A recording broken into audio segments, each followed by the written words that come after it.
how many teams were involved in this. And at the start of this, when it became clear that Matthew Stafford and the Detroit Lions were headed to a pretty amicable divorce, really a totally fine way for a franchise quarterback to part ways with the only organization he's known, you wondered how much interest would they get? There's rarely ever a franchise quarterback in his prime who's available. The answer is a ton. They had several teams offer first-round picks or similar value packages on the table, including, of course, the Los Angeles Rams. They had a really strong offer on the table. What ended up being 2 future first-round picks and a third rounder this year, and Jared Goff, by the way. And the Jared Goff piece of this thing is key because, of course, he's considered a little bit of a throw-in here just based on how terrible his contract was, how many guaranteed millions he had. But the Lions wanted Goff. It's not like they just took him on to dump him like the Brock Osweiler deal. They wanted him. So in the end, here's what you got. You got a whole bunch of teams who were involved in this are now still searching for a franchise quarterback.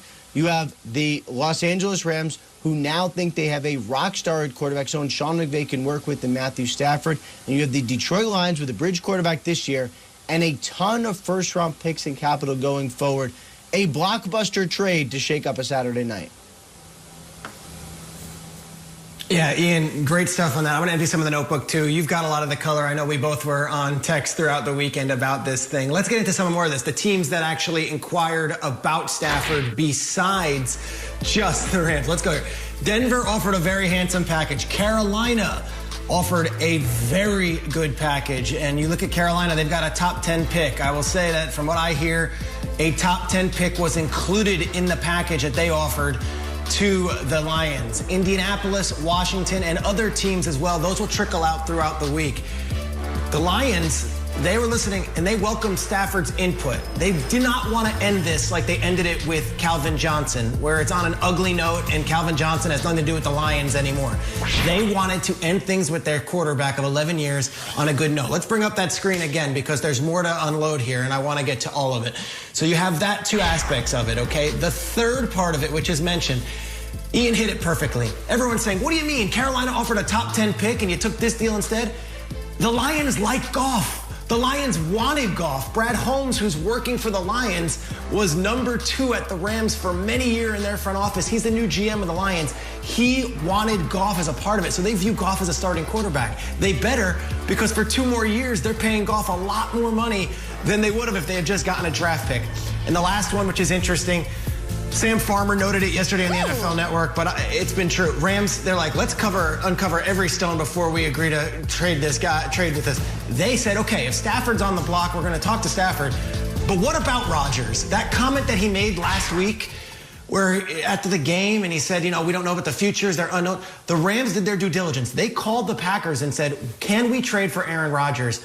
And the Packers, they said no. The significant parts here are that all parties are happy. The Rams are happy with the deal. The Lions are thrilled with the deal.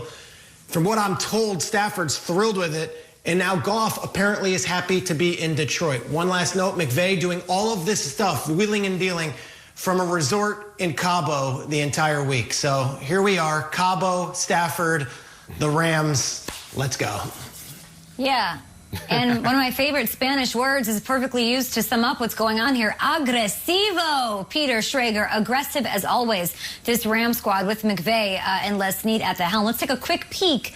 We got our NFL artists to give us a sneak peek of what Matthew Stafford will look like in Rams colors. I love it. Nate, do you love it? I do. And shout out to McVay. He went to Cabo. I love this because everybody wins. Like Ian saying, like Peter is saying, you have the Detroit Lions who are stacking up. And what do we say with the draft picks? They're like gold. So moving forward, if they do this right, they'll be able to load up for the future. So the Lions are in good hands.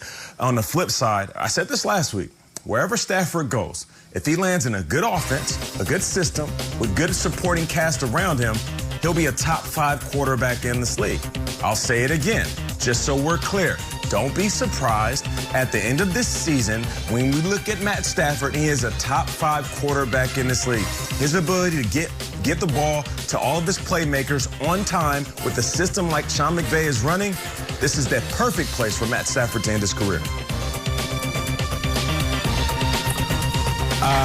Sorry, guys. I was just I was on Veronica's Instagram checking out how the McVays are doing. They're doing great. Here's my thing. Nate, you couldn't have led me any perfectly. Never mind the Chiefs or Bucks winning the Super Bowl next year. For some reason, between Saturday night and now, everyone just decided the Rams are going to win the Super Bowl next year. There's an incredible, powerful army behind Matthew Stafford. And Nate, I think, is one of the foot soldiers in it who are like, he's the best quarterback ever. They're going to win everything. The only reason is because of the Detroit Lions. We better hope so. There are no more excuses now. I've sat here for over a decade and heard how incredible Matthew Stafford is and what a winner he is and all. He never won squat. He's never won a playoff game. And you know what, guys? He's been to 3 of them. He lost all 3. He didn't exactly light it up. He lost one of them to Tony Romo, who never won playoff games. So, I don't want to trash Matt Stafford this morning. I just, pray for the Stafford army if this team doesn't go 19-0 next year, as they're predicting it's going to be. Let's just wait and see. We don't know. I go back to the Carmelo Anthony comparison. I think it's dead on.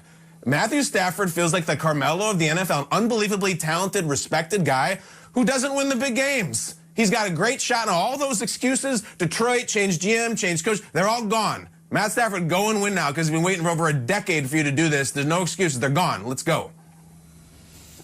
When this trade happened, Kyle, and we'll dig into this throughout the show, I just thought about draft picks, and you've talked about, I'd rather have the known player, the known commodity, than the draft pick. It is crazy to me that the Rams have not made a first-round pick since McVay took that job. And as of right now, doing the math, it's not slated to happen till at least 2023, 8 years into his gig there.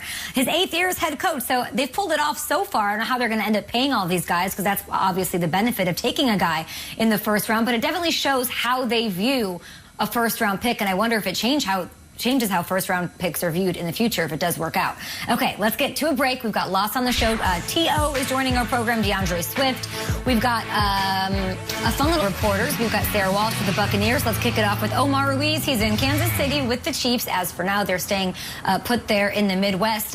Omar, kick us off with Andy Reid and his approach to play calling in this matchup. Hi, Kay. Well, the Buccaneers have become one of the most explosive offenses in football. In fact, they're one of the few teams that average more points per game than the Chiefs. These are the top 2 passing teams in the league. And I asked Andy Reid how that affects his play calling, his game planning, and his aggressiveness when he's facing a team that can light it up as much as the Chiefs can. And he said in the NFL, with design parity and games so close, they always have to play aggressively, both on offense and defense. He said in the NFL, there is no four corners stalling like there is in basketball. This has all the makings for an exciting and thrilling Super Bowl, one we all can't wait to see. For now, on the injury front for the Buccaneers, let's send it down to Sarah Walsh. Omar, the Buccaneers aren't going to practice today, but they will speak to the media, so perhaps we will get some clarity on some of those injuries we have been watching. Antonio Brown hurt his knee 2 games ago against the Saints, and we haven't seen him since. We thought he'd be a game-time decision in Green Bay, and instead he didn't even make the trip. And then Antoine Winfield Jr., one of their starting safeties, was ruled out right before that game with an ankle injury. And then during the game against Green Bay, their other starting safety, Jordan Whitehead, went out with a shoulder injury. On Friday, Whitehead and Brown were both listed as doubtful with this game against the Chiefs. So we really haven't seen these guys and don't really know the extent of what is happening. We hope to have some answers today, but it is certainly a concern that their 2 starting safeties have some injury issues, with a Patrick Mahomes coming to town that threw for 462 yards and 3 touchdowns against them in Week 12 here at Raymond James Stadium. Kay? They do have some depth, of course. They've got more depth at wide receiver than anybody. They have Scotty Miller